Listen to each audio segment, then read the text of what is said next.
The Rams have a new offensive coordinator. On a 2-game losing streak, is it fair to say that the UCLA basketball team is flawed? And the Dodgers lineup has slipped. But just how far? Good morning. I'm James. This is your daily dose of sports and snark for the greatest sports city in the world, Los Angeles. This is the faithful Angelenos morning report. It's January 28, 2023. In a couple hours, it's going to be wheels up from Columbus, Ohio for good. And that moment can't come soon enough. But until that plane decides to lift off, let's talk a little LA sports. If you like the content we put out about LA, clickety-clack the like button. Clickety-clack the subscribe button. There's a notifications bell. Hit that. It'll let you know when we drop new content. Sharing is caring. Let people know we exist. And by all means, comment. Comment about how glorious Southern California is compared to this mess of snow and cow dung. Before we go through the news and notes from around LA, take a quick look at the scoreboard. Last night, Adrian Kempe had a goal and an assist. The Kings wind up beating Florida 4-3. Meanwhile, today, the Kings are playing again. They're in Tampa Bay. That game's at 4. LA is looking for a season sweep of the Lightning. They're also on a 3-game winning streak. The Lakers are in Boston. That's a good one to watch as always. Game starts off, I think, at 5. Marcus Smart is going to be out for Boston tonight. And the Clippers are in Atlanta. That game's at 4:30. LA is 2 games behind Sacramento for the division lead. Wait, Sacramento for the division lead? Crazy ass year in the NBA. Let's get to the news. The Rams have hired Mike LaFleur from the New York Jets. They did so on Friday. He's going to be the offensive coordinator. LaFleur had the same job with the Jets. Now, the Rams last year, the ship just ran straight into the ground under Liam Cohen in just 1 year. And he carried his tail right back to Kentucky. Good riddance. But having said that, the Rams last year were last in yards per game per season. The Jets, they weren't much better at 25th. LaFleur was also blamed for the lack of progress with quarterback Zach Wilson. How much of that is his fault as opposed to, say, Wilson's fault? We'll have to determine once Wilson finally flames out, frankly. It is a curious move in the sense that you get a really good look at just how the incestuous nature of coaching hires actually is. I mean, Matt's brother, Mike, he worked under Sean McVay before, of course, eventually taking the Green Bay head coaching position. Mike LaFleur was also the passing game coordinator in San Francisco, a division rival. So everybody knows each other during this. And everybody knows what the other person brings to the table. So I am curious of how much of an upgrade this could actually be. Now, granted, Sean McVay is likely still going to be calling plays and simply using LaFleur as a bit of a sounding board during the week. I would imagine, though, that there is one possible change for the Rams, one possible change. I could see the Rams winding up with more 2 tight end formations to try to either protect the quarterback or to maybe enhance the running game. But that's just speculation. Obviously, neither LaFleur or McVay are in charge of the roster construction. So, I watched USC versus UCLA again last night. And I have to admit, a viewer was kind enough to mention this too. I wouldn't have believed it if I hadn't seen it again. Boogie Ellis, just on another universe. Before the game, I thought USC was the more interesting team. And don't get me wrong, I'm still interested.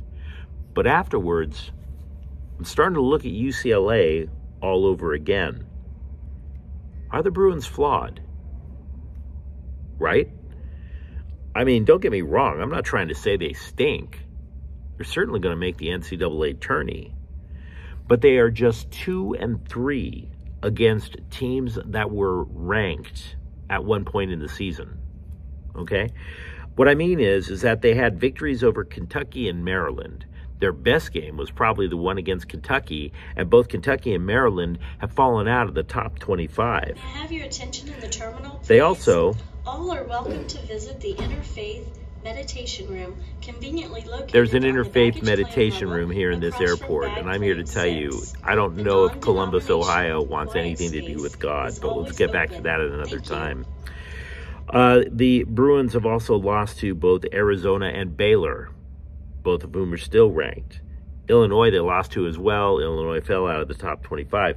So, have we noticed that the Bruins do not play their best basketball when it matters most? Meanwhile, Coach Mick Cronin, he's possibly taking a different tack with the team instead of just losing his cool when they don't play well. You remember he lost his cool when they almost lost to USC earlier this year. Now it's a different tack, at least publicly.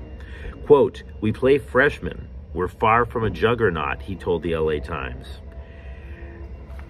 And then he said his players are, quote, "giving everything they've got. My fear is they've run out of gas," unquote. So my question for you, if you're a Bruins fan, do you believe that? Do you believe Cronin believes that? Or is he just basically trying to speak up nice in front of them in public, and then when it's a practice time, he's laying into them? Because if you think about it, are they tiring out? Well, you better hope not, because Cronin's a defensive-minded coach. You have to use energy, lots of it, to play elite defense. Speaking of UCLA, the athletic department over there is still in the red, which is kind of hilarious because they're trying to spin it. Oh, hey, we only lost $28 million last year. I mean, that's way better than the $62 million we lost from a year before, so it's progress, right? UCLA, it's kind of hilarious, man. Their athletic people are trying to sound like they're on the phone with a debt collector, stalling while they wait for that big check to come in from the IRS or something like that, right? That big check from the Big Ten because they joined the new conference. Hey, the check is going to be in the mail, right? Trust me, we're good. We're good. Oh, when's the check coming? How does summer of 2024 sound? Huh. UCLA, biding time, hoping they don't get the car repossessed. Last season, I was talking about how the Dodgers lineup could be considered damn near invincible. It was so loaded from front to back. And let's be real, that was premature. Just look at the playoffs. But speaking of being premature, speaking of coming way too early, ESPN has ranked all of the lineups in Major League Baseball. The Dodgers are 6th. They don't see the Dodgers struggling to score, mind you. They like LA's lineup for a number of reasons. Patience at the plate, command of the strike zone. What they hate, though, is LA is addicted to hitting home runs, not manufacturing anything. If they don't hit home runs, they just flat out don't score. And I don't have a problem with that assessment. They do expect that there will be multiple changes to the lineup. They expect, obviously, J.D. Martinez to play designated hitter. Trace Thompson and James Outman. Thompson was not part of the season opening roster. Both he and Outman now are going to be part of the lineup. But one person not listed to be in the projected starting lineup, Miguel Vargas. Miguel Vargas. Instead, over at third base is going to be Max Muncy, they believe. Now, if you're wondering who the top lineup in the Major League is ESPN thinks it's San Diego. We mentioned the Bruins. What about the Trojans?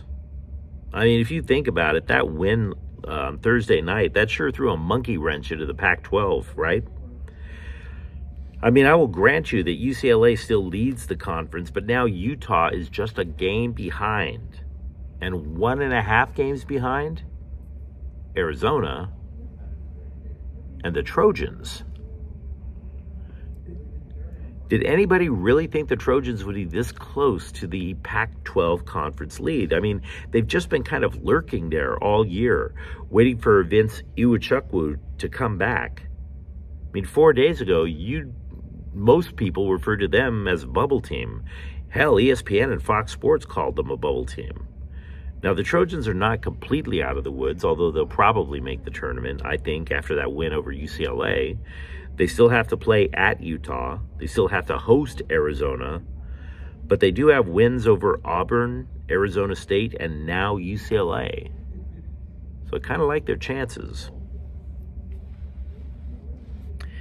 Count the NBA on TNT crew as not impressed by the recent Lakers trade. Charles Barkley called Rui Hachimura Hoochie Mama. Now, look, I'm not the type of guy that gets offended that easy, but I don't know if it's a good idea to mess with people's names. I like Charles Barkley. I think he's hilarious, but that might be a tad over the line. Shaq, on the other hand, said he wanted the Lakers to go big game hunting. If they were going to go for anybody on the Washington Wizards, it wouldn't be for Hachimura. It would have been for Bradley Beal. Finally, LA has sent Lonnie Walker IV to the G League team to work on his fitness. He's been suffering from left knee tendonitis, and he has missed the last 14 games. But you let me know what you think in the comments thread. Do you anticipate changes to the Rams offense now with a new offensive coordinator in tow?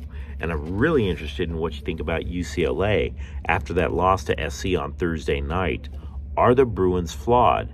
We considered them a surefire Final Four threat going into the season.